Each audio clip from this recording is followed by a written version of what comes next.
Wananchi wa kijiji cha Hatwelo kata ya Ijombe wilaya ya Mbeya wameiomba serikali kurekebisha daraja linalounganisha vijiji vya Hatwelo na Galijembe lililofunikwa na tope kutokana na mvua kubwa zilizokuwa zinanyesha mkoani Mbeya. Wakiongea kwa nyakati tofauti, wananchi wamesema daraja hilo limekwamisha shughuli zao za kiuchumi kutokana na kufukiwa na maporomoko ya udongo. Kwa kweli katika kijiji chetu tuna changamoto ya kivuko kwenda mashambani.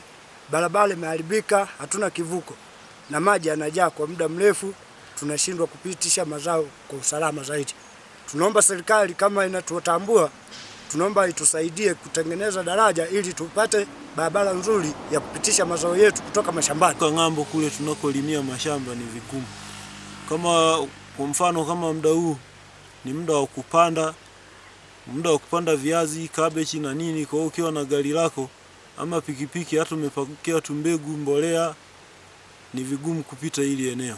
Hili eneo kama linavyoonekana inahitajika daraja kubwa. Lilishajengwa daraja ni dogo, lishaonekana kwamba halina ufanisi kabisa. Kwa hiyo kinachoonekana hapa labda sijui pangefumuliwa hapa kabisa ili labda, maana shida kubwa, chanzo kikubwa cha hapa ni kwamba hili tundu ni dogo. Tundu lililopo hapa ni dogo la kupitisha maji kwenda ng'ambo ya pili kule. Kwa hiyo kinachohitajika ni tundu liwe kubwa. Sasa kwenye kutanua tundu hapo, bila shaka itahitajika daraja kama inavyoonekana hapa, maji yanayopita ni mengi sana. Kwa ubovu wa daraja hili hapa tumepata hata usafishaji wa mazao kuzunguka nje, tunazunguka sehemu nyingine, gharama inakuwa kubwa zaidi. Tunashindwa kupita kwa sababu hii njia ilikuwa ni rahisi kupita hapa. Tunaanza kuzunguka sehemu nyingine. Kwa sababu mimi nilikuwa naiomba serikali iweze kutusaidia hapa kutengeneza daraja ili tupate na sisi gharama iwe nafuu ya kusafisha mazao haya. Huku ndiko tunakolimia chakula. Hivi nimetoka huko shambani kutafuta chakula. Mbegu iko huko, nimeshindwa kusafirisha. Kwa hiyo nikaona kwamba niache tena nirudishie shambani tena kwa sababu kupitisha hapa haiwezekani. Kwa hiyo nilikuwa naomba kama serikali ikihakikisha hapa kwamba hii daraja ijengwa bila kiwango cha kuinua kwenda juu, pasipo kuona tope zilizopo wenyewe mnaona hapa zilivyo, kwamba wainue ipande juu. Kuna kujenga, kuna namna wanavyojua wenyewe, lakini sio kama hiki kiwango walijenga iko chini kabisa. Tope zote zinaingia hapa na hapa ni mteremko. Kwa hiyo tunaomba serikali itusikilize, kama ni wananchi inatutegemea na sisi tunawategemea wenyewe, kwamba watujengee daraja. Ila zamani njia iko inapitika vizuri, lakini kwa sasa mvua inavyokuwa ni nyingi hapapitiki kabisa. Kama unavyoona tope hivi inajaa. Kwa hiyo tunaomba serikali kama kweli wanaona hili waturahisishie, watutengenezee hapa paje pafukuliwe vizuri, pajengwe ili tuwe tunapata kupitisha mazao yetu kwa wakati.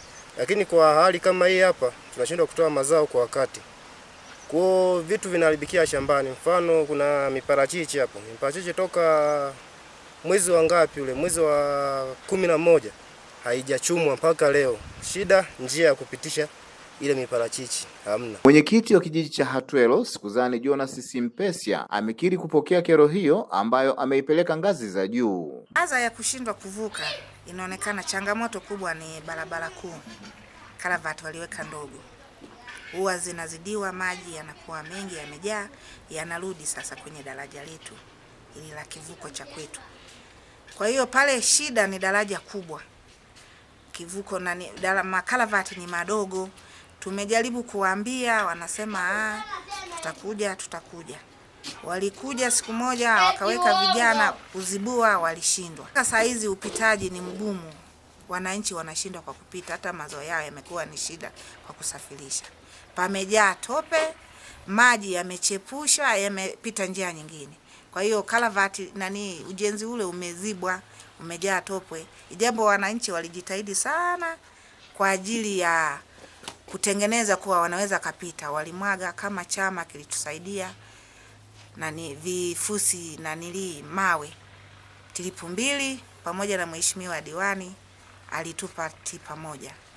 Tuliweka lakini haikusaidia chochote. Lakini serikali tumewaambia, mheshimiwa diwani tumemwambia kuwa mheshimiwa, huku daraja hii ni kuwa ni shida, wananchi hawapiti. Akasema na mimi nalipeleka kwenye ngazi husika. Juhudi zinapaswa kuchukuliwa haraka, kwani baadhi ya miundombinu ya maji na umeme ipo hatarini kusombwa na maji kutokana na ufinyu wa makaravati. Kutoka hapa kijiji cha Hatwelo, wilaya ya Mbeya, mimi ni Ezekiel Kamanga wa Machweo Online TV.